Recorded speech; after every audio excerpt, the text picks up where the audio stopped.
नमस्कार दोस्तों। हिंदी साहित्य के अंतर्गत आज हम भक्ति काल का 20 प्रश्न बताने जा रहा हूं, जो कि सभी परीक्षाओं के लिए अति महत्वपूर्ण है।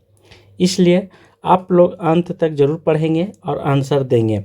फर्स्ट है, कृष्ण का उल्लेख सर्वप्रथम किस ग्रंथ में मिलता है? ये ब्रह्मचरित्र, गीत गोविंद, पंच अध्याय या भरमर गीत? आंसर ब्रह्मचरित्र में। किसका उल्लेख बोल रहे हैं? तो कृष्ण का उल्लेख कहाँ पे? तो सुर सागर में, मतलब किस ग्रंथ के बारे में पूछ रहा है। ठीक है। सेकेंड है, कृष्ण काव्य परंपरा में नायक नायिका के प्रेम का चित्रण में कौन से दृष्टि के प्रमुख माना जाता है? श्रृंगार रस वर्णन, आध्यात्मिक संकेत दृष्टि, लोकोत्तर रीति भाव दृष्टि, लीलागान दृष्टि? आंसर हो जाएगा सेकेंड का डी। क्या है? लीलागान दृष्टि से प्रमुख माना जाता है नायक नायिका के। थर्ड है, सूर्य जी ने कृष्ण के किस रूप का चित्रण किया है? लोकरंजन का, परम ब्रह्मा का, योगेश्वर का, लोकरक्षक का? आंसर हो जाएगा लोकरंजन का चित्रण किए हैं, थर्ड का ए। फोर है, साहित्य लहरी में सूरदास ने अपना परिचय देते हुए स्वयं को किस कवि का वंशज कहा है? विद्यापति, कबीरदास, दलपति विजय, चंद्रबर दाई? आंसर हो जाएगा चंद्रबर दाई का। ठीक है। किसने? सूरदास ने। यह ध्यान रखेंगे। 5 है, साहित्य लहरी की विषय वस्तु क्या था? नायिका भेद, छंद शास्त्र, पर्याकोश या रस? तो नायिका भेद प्रमुख विषय वस्तु था। किसका? साहित्य लहरी का।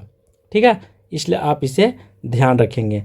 6 है, सूरदास के दृष्टिकोण पद किस ग्रंथ में है? सुरसागर में, साहित्य लहरी में, सुरसरावली, भरमर गीत?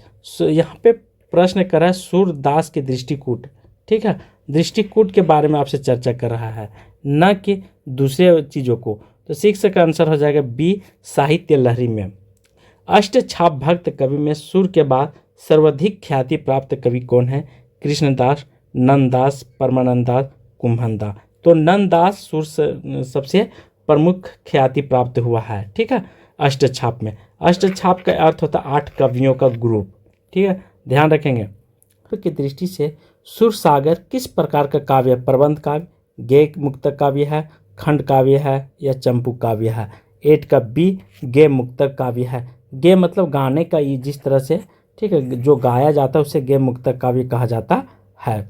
सुरसागर के प्रथम स्कंद में अधिकतर पद किससे संबंधित है? बाल लीला पद से, विनय पद से, मंगलाचरण से, गोचरण से? सुरसागर के बारे में पूछ रहा है। आंसर हो जाएगा विनय पद से। ध्यान रखेंगे, विनय पद से यह रिलेटेड है। 10 है, सुरसागर की कौन सी स्कंद में रामावतार की कथा का वर्णित किया है? दशम, नवम, द्वादश, एकादश? द्वादश मतलब होता है 12 12। ठीक है, और एकादश मतलब होता है 11। नवम मतलब 9, दशम मतलब 10। यह ध्यान रखेंगे, क्योंकि बहुत बार इसी तरह क्वेश्चन आपसे पूछेगा।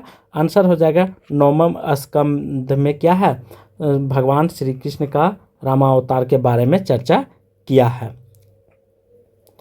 11 सुरसागर में कृष्ण का बाल जीवन वर्णन है। 9वें स्कंद में, 10वें स्कंद में, 8वें स्कंद में, 10 स्कंद उत्तरार्ध में? यहाँ पे पूछ रहा है कृष्ण का वर्णन।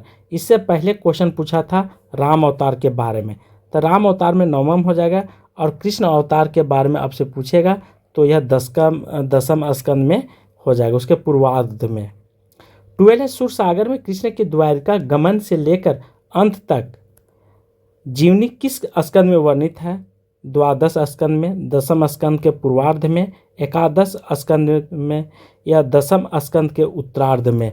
आंसर 12 का डायरेक्ट डी हो जाएगा, दशम स्कंद के उत्तरार्ध में। ठीक है, भगवान श्री कृष्ण के द्वारिका गमन के बारे में चर्चा किया गया है।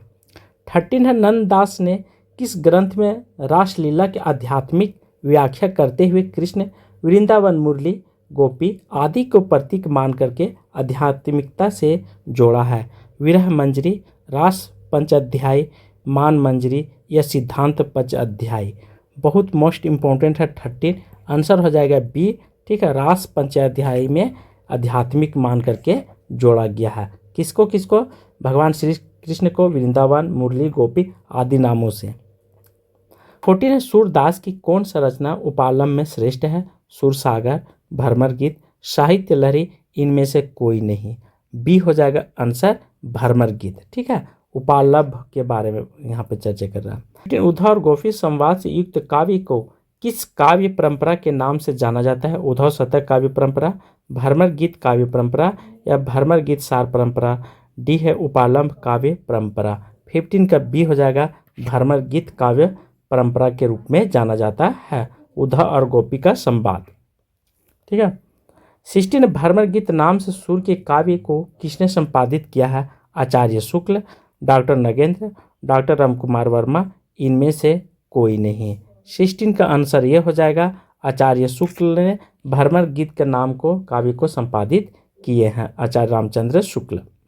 भ्रमर गीत परंपरा की किस कृति में व्यक्तिगत प्रेम की स्थान पर देश प्रेम, असोधा रूपी भारत माता के दुख, विवशता और व्याकुलता की संजीव अभिव्यक्त की गई है? उद्धव शतक, प्रिय प्रवास, भ्रमर दूत या भ्रमर गीत में? 17 का आंसर सी हो जाएगा भ्रमर दूत में किया गया है। किस चीज़ का? देश प्रेम का, असोधा रूपी भारत माता के रूप में। ठीक है, असोधा का नाम लेकर के यहाँ भारत माता का वर्णन किया गया है। 18 है सूरसागर के पश्चात भ्रमर गीत काव्य परंपरा के सर्वाधिक प्रतिष्ठित कवि कौन है? चतुर्भुज दास, परमानंद दास, कृष्णदास या नंदा? बहुत महत्वपूर्ण क्वेश्चन है। 18 का डी हो जाएगा नंददास। इससे भी पहले हमने बताया था सूरदास में अष्टछाप कवियों में सबसे प्रमुख कवि कौन है? तो नंददास जी हैं, सबसे प्रमुख कवि हैं। 19 बल्लभ संप्रदाय का दार्शनिक मत क्या था? शुद्धाद्वैतवाद, द्वैताद्वैतवाद, अचित्य भेदभाव, डी है विशिष्टाद्वैतवाद। 19 का ये हो जाएगा शुद्धाद्वैतवाद। बल्ब कैसा जलेगा? जब उसमें शुद्ध क्या करेंगे? धातु डालेंगे तो बल्ब जलेगा, अन्यथा नहीं जलेगा। ऐसे ट्रिक लगा करके आप रट सकते हैं। 20 पुष्टि मार्ग पर बल देने वाले आचार्य कौन थे? वल्लभाचार्य, निर्विकाचार्य, स्वामी हरिदास, चैतन्य महाप्रभु। पुष्टि मार्ग के बारे में आपसे यहाँ पे चर्चा करा है। 20 का आंसर हो जाएगा वल्लभाचार्य। 21 अनुभाष्य किस आचार्य से संबंधित है? वल्लभाचार्य से, माधवाचार्य से, रामा अनुजाचार्य से, विष्णु गोस्वामी से। अनुभाष्य की चर्चा कर रहा है इस क्वेश्चन में, यह ध्यान रखेंगे किस आचार्य से संबंधित है। इस तरह से प्रश्न आते हैं टीजीटी पीजीटी में, और जितने भी प्रश्न पूछा गया मतलब बता रहा हूँ ये सब हर एग्जाम में आया हुआ है। 21 का आंसर हो जाएगा ए वल्लभाचार्य। 22 अष्टछाप के कवियों का किस संप्रदाय से संबंध है? हरिदास संप्रदाय से, गोंडीय संप्रदाय से, पुष्टि मार्ग संप्रदाय से या राधा बल्लभ संप्रदाय से? अष्टछाप के कवियों का, ठीक है, किस संप्रदाय से संबंध रखता है? मोस्ट इंपॉर्टेंट क्वेश्चन है, इससे बहुत बार क्वेश्चन यहाँ से आया हुआ है, इसलिए 22 का आंसर डायरेक्ट हो जाएगा सी। ठीक है, पुष्टि मार्ग से संबंध रखते हैं अष्टछाप के कवि। ठीक है। 23 भक्त काल के किस आचार्य को भगवान श्री कृष्ण का सुदर्शन चक्र का अवतार माना गया है? वल्लभाचार्य, निर्विकाचार्य, स्वामी हरिदास, छित स्वामी। आंसर हो जाएगा निर्विकाचार्य को। ठीक है, निर्विकाचार्य को सुदर्शन का अवतार माना गया है।